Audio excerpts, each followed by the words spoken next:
Bienvenue à tous dans les 5 actus de la semaine du PRTV.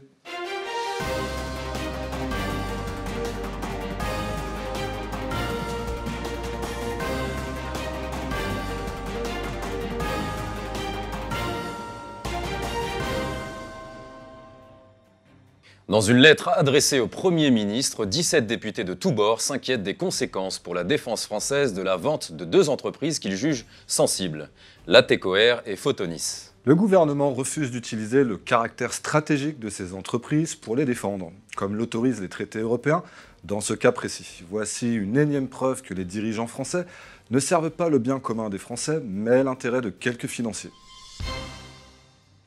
La France reste peu préparée face aux risques industriels 20 ans après la catastrophe AZF à Toulouse. Où en sommes-nous ?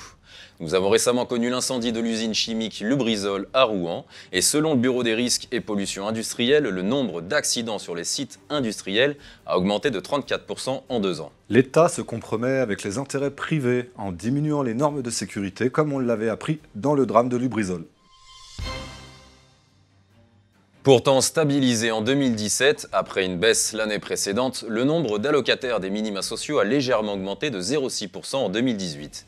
Avec les conjoints et les enfants à charge, 7 millions de personnes sont couvertes par ces aides, soit 11% de la population. La pauvreté de la population augmente, comme d'ailleurs chez notre voisin d'Outre-Rhin, chez qui la précarité s'est également fortement développée.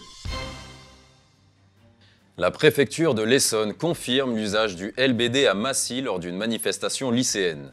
Les policiers ont fait usage de gaz lacrymogène et du LBD 40 pour disperser des manifestants qui avaient incendié des poubelles et des pneus. Le LBD 40 est maintenant utilisé contre nos enfants. Il semble que le régime Macron n'a pas le moindre tabou. La facture des voyages officiels d'Emmanuel Macron à bord de l'A330 présidentielle coûte un pognon de dingue. Le président et les services de l'Élysée auraient ainsi passé un peu plus de 800 heures à bord des aéronefs de la flotte gouvernementale en 2018, soit une moyenne de 67 heures de vol par mois. Et force est de constater que ça ne semble pas très utile. On ne voit pas bien où en est le bilan flamboyant de la diplomatie macronienne. Ce jeudi, les concurrents d'EDF ont déposé leur demande d'électricité nucléaire au tarif régulé de l'Arenh.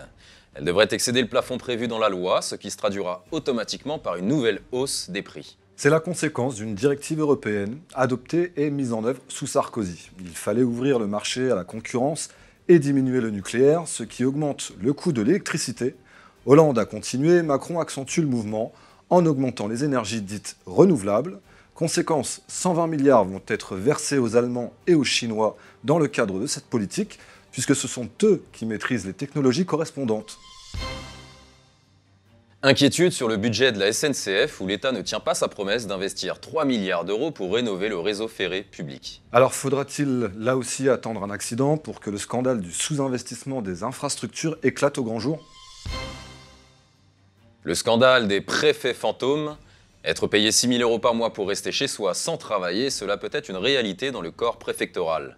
Dans une enquête baptisée République, les derniers privilèges, BFM TV s'intéresse au dysfonctionnement au sommet de l'État. Dans une période de fortes restrictions budgétaires imposées par l'Union européenne, ainsi que d'une diminution drastique du nombre de fonctionnaires dans la plupart des institutions, puisqu'il est prévu de supprimer 10 500 postes de fonctionnaires sur le quinquennat, cette mauvaise gestion des ressources et ce deux poids deux mesures pose question sur les compétences du gouvernement. La France perd sa prestigieuse maison d'édition scientifique EDP Sciences, vendue à 100% à l'Académie des sciences de Chine. Alors que le monde politico-médiatique français s'évertue à expliquer aux Français que la France serait trop petite pour faire face à la Chine ou aux États-Unis sans l'Union européenne, la réalité montre l'inverse. La libre circulation des mouvements de capitaux imposés à la France via l'article 63 du traité sur le fonctionnement de l'Union européenne permet à la Chine de racheter progressivement le patrimoine français. Rappelons que l'inverse n'est pas possible, car face à la mondialisation, la Chine protège ses intérêts. François Asselineau a rappelé dans son dernier entretien d'actualité le florilège de l'entreprise française rachetée par la Chine. En citant le fait qu'en 2014, PSA, c'est-à-dire Peugeot Citroën, n'a pas été entièrement vendu, mais a dû ouvrir son capital au géant de l'automobile chinois Dongfeng. Le rachat de EDP Sciences, qui est une maison d'édition scientifique française prestigieuse, l'usine de fabrication de rails qui se trouve à Hayange, donc dans l'est de la France, vient d'être rachetée par un groupe chinois, le groupe Jingye.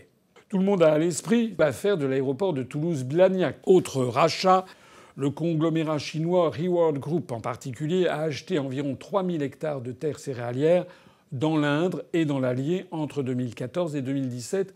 Après les terres céréalières, passons aux vignobles. Les vignobles français sont la cible d'innombrables investissements de milliardaires chinois. On estime aujourd'hui qu'il y a au moins 165 châteaux et domaines qui sont désormais contrôlés par des investisseurs chinois. En novembre 2019, donc c'était hier, le groupe Unicoop a annoncé qu'il venait de céder son cognac de prestige, le Prince Hubert de Polignac, à un groupe chinois, Asia Turbo International Limited. Le géant agroalimentaire chinois Shuanghui a racheté des marques très connues du grand public français, des marques de saucissons comme Aoste, Justin Bridou. Au début de l'an dernier, au début de 2018, un consortium mené par les Chinois, l'entreprise Fosun et l'entreprise Sanyuan, a racheté les margarines Saint-Hubert. Les usines de lait destinées au marché chinois se multiplient en France. En juin 2015 a été inaugurée dans le Calvados à Isigny-sur-Mer, une usine financée au tiers par l'entreprise hongkongaise H&H.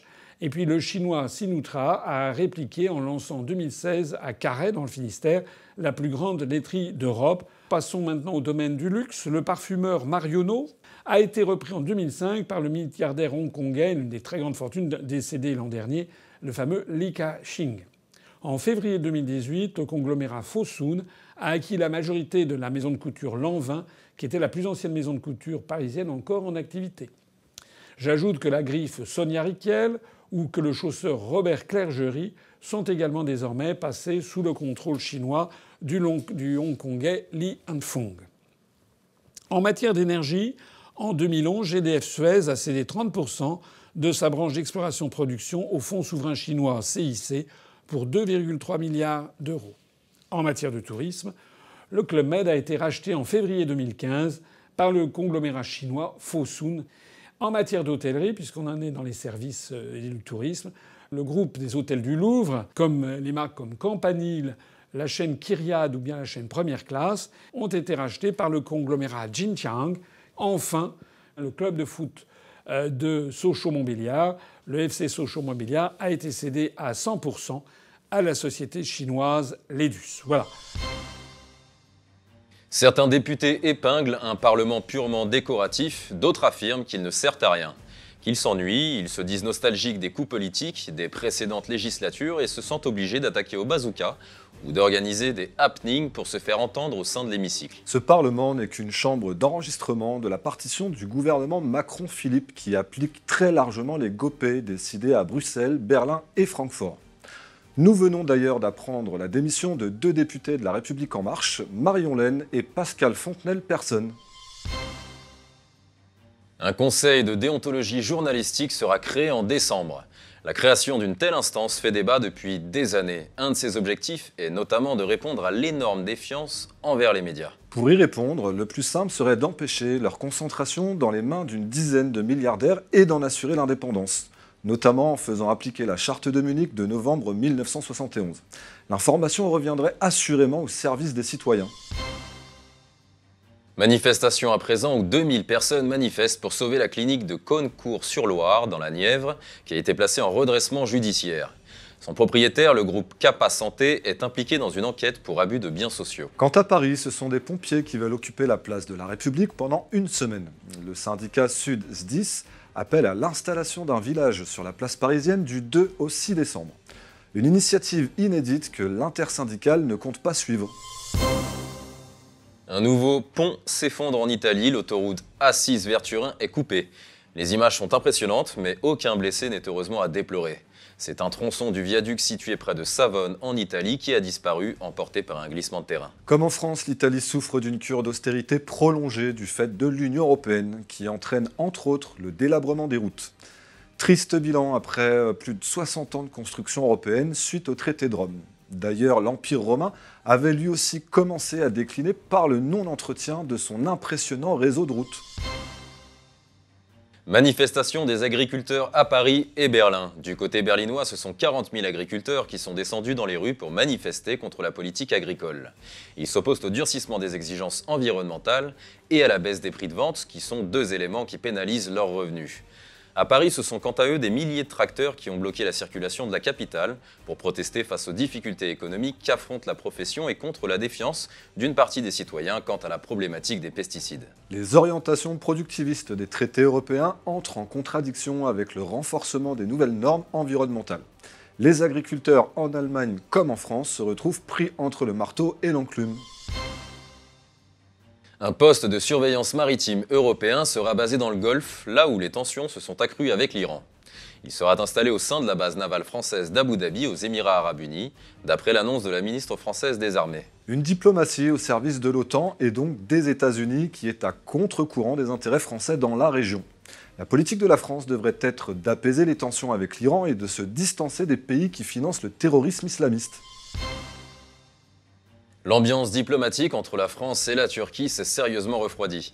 Après avoir accusé jeudi Emmanuel Macron de parrainer le terrorisme, le président turc Recep Tayyip Erdogan a déclaré que le président français était en état de mort cérébrale, en faisant allusion à ses propos sur l'OTAN. Macron avait dit que l'OTAN était en état de mort cérébrale, propos criants de vérité et qui avait été analysé alors par François Asselineau. Angela Merkel avait alors réagi en défendant l'OTAN, mais Macron avait persisté et signé. Erdogan retourne aujourd'hui frontalement les propos du président français, créant une crise diplomatique entre les deux pays. En fin de compte, avec qui Macron est-il encore en bonne relation ? Et passons à la bonne nouvelle de la semaine, il y en a, il s'agit de la campagne des municipales qui commence pour l'UPR pour la première fois de son histoire. Le parti de François Asselineau annonce déjà présenter des listes dans une 60aine de villes. Parmi ces villes, il y a Colombes, dans les Hauts-de-Seine, où Olivier Gamichon a commencé à aller au contact des Colombiens et des Colombiennes. Regardez. Bonjour, donc Olivier Gamichon, je me présente à Colombes pour les municipales. Et je vous encourage, j'invite tous les Colombiens et les Colombiennes à voter à ce moment-là pour l'UPR, pour que les choses changent enfin à Colombes quand on élit toujours un petit peu les mêmes personnes. Et là, ce serait bien qu'on puisse passer à autre chose. On essaye d'aller vers ça. Donc c'est vraiment très important que vous nous souteniez. Donc nous sommes attachés aussi vous connaissez peut-être l'association Anticorps. Donc on veut vraiment essayer de sortir de ce climat délétère de corruption et de choses comme ça qui nous donnent envie de fuir la politique. Donc ça, on essaye d'aller vers ça aussi. Voilà, nous on s'engage à respecter les 30 recommandations d'Anticorps pour essayer justement de ne pas retomber dans l'ornière de la corruption qui règne depuis bien longtemps maintenant. Voilà. Nous, à l'UPR, donc, on tient aussi à faire des choses sur le plan local. On n'est pas simplement... Alors effectivement, il y a cette dimension macro-politique, si on peut dire, avec la sortie de l'Union européenne, mais on souhaite aussi essayer de changer les choses sur le terrain, l'artisanat. On voudrait aussi retrouver un petit peu la nature dans ces villes de plus en plus inhumaines. Voilà, on essaye d'aller vers ça et je vous encourage vraiment à nous suivre dans cette voie. Donc dans notre parti, donc, qui est un grand rassemblement d'union populaire, on a des personnes de toute sensibilité. Et c'est pourquoi là, je vais à la rencontre des Colombiens, des Colombiennes, et je pense que si nous étions à la mairie, on commencerait par là. On demanderait aux gens ce qu'ils veulent changer, ce qu'ils veulent voir dans la ville, au-delà des clivages droite-gauche. On représente nous, on essaye de constituer une grande union. Pour avoir donc plus d'infos sur ma candidature, vous pouvez nous retrouver sur upr.fr et puis sur Facebook aussi, Olivier Gandiva. Voilà, je crois que j'ai rien oublié. Et voilà, c'est déjà tout pour cette édition. Nous vous disons à très bientôt pour une nouvelle vidéo. Et d'ici là, n'hésitez pas à réagir à toutes ces nouvelles dans les commentaires.